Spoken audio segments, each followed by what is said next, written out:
ആള് മരിച്ചുപോയി. എങ്ങോട്ട് പോയി? എങ്ങടാ പോയതെന്നറിയില്ല, പക്ഷെ ആള് മരിച്ചുപോയി. ഈ മരിച്ചുപോയി എന്ന് പറയുന്നത് എന്താ പോയത്? ശരീരം പോയോ? ഈ ശരീരം അവിടെ കിടക്കുന്നില്ലേ? പോട്ടെ, നമ്മൾ തൽക്കാലം എങ്ങനെ കിടക്കുക? ഇപ്പൊ നിങ്ങൾ ജീവൻ എന്ന് പറയും, ആത്മാവെന്ന് പറയും, പ്രാണൻ എന്ന് പറയും, ഒക്കെ പറഞ്ഞോളൂ. പക്ഷെ മനസ്സുണ്ടോ അതില്? മനസ്സുണ്ടോ? ആദ്യം ജീവനല്ല പോകുന്നത്.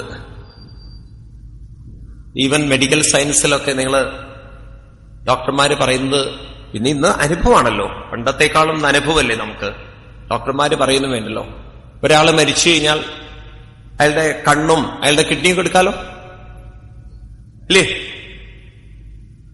എത്ര സമയം കൊണ്ട് എടുക്കണം? 3 മണിക്കൂർ വെച്ചോളൂ.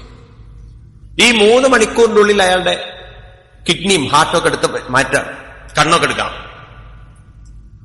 പക്ഷെ ഈ 3 മണിക്കൂർ അയാളുടെ ശരീരം കീറി മുറിക്കുമ്പോ അയാൾക്ക് പെയിൻ അറിയൂ? അപ്പൊ എന്താ ഇല്ലാത്തത്? കീറി മുറിച്ചാൽ അയാൾക്ക് പെയിൻ ഇല്ല, പക്ഷെ അയാളിൽ അപ്പോഴും എന്തുണ്ട്? കൺഫ്യൂഷൻ ആയല്ലോ നിങ്ങള്. ജീവനാണോ മനസ്സാണോ? നിങ്ങളെ ബോധം കെടുത്തിയാൽ, നിങ്ങളെ കീറി മുറിക്കുമ്പോ നിങ്ങളുടെ ജീവനുണ്ടോ മനസ്സുണ്ടോ? മനസ്സുണ്ട്, പക്ഷെ നിങ്ങൾക്ക് അറിയുന്നില്ല, അല്ലേ? ജീവനുണ്ട്, പക്ഷെ നിങ്ങൾ വേദന അറിയുന്നു. ഇതുപോലെ മരിച്ച ആ വ്യക്തിയെ കീറി മുറിച്ച് വല്ലതൊക്കെ എടുക്കുന്ന സമയത്ത് അയാൾക്ക് അതെടുക്കാൻ സാധിക്കുന്ന അതില് ജീവനുള്ളതുകൊണ്ടാണ്. പക്ഷെ അതിലെന്തില്ല. അപ്പൊ ആദ്യം വിട്ടുപോകുന്നത് ആരാണ്? മനസ്സിലാവുന്നുണ്ടോ? അതുകൊണ്ടാ പറയുന്നത്രേ, ഈ മൃഗങ്ങളെയൊക്കെ കൊന്ന്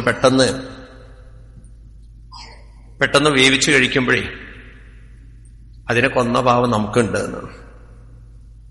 അതുകൊണ്ട് നമുക്കൊരു സിദ്ധാന്തമുണ്ട്, എന്ത്? കൊന്നാ പാപം കഴിഞ്ഞല്ലോ പണി. ഇനിയിപ്പൊ അതിന്റെ പാപം നമുക്കില്ലല്ലോ.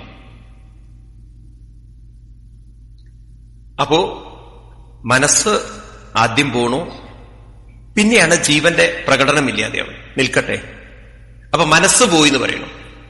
എവിടേക്ക് പോയി മനസ്സ്? എന്തിനു പോയി മനസ്സ്?